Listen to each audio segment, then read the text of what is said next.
Hey guys, Matt again here with Greensward. I want to talk a little bit about Henbit today. Henbit is a winter annual.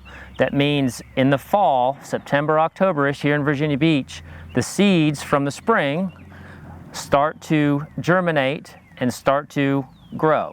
So what happens is through the wintertime, this will just keep on growing, and once we get nice days like we're having today, it'll really start to pop. So it's a winter annual. Its life cycle is from like September, October, and then once it starts to get warm, it'll start to check out.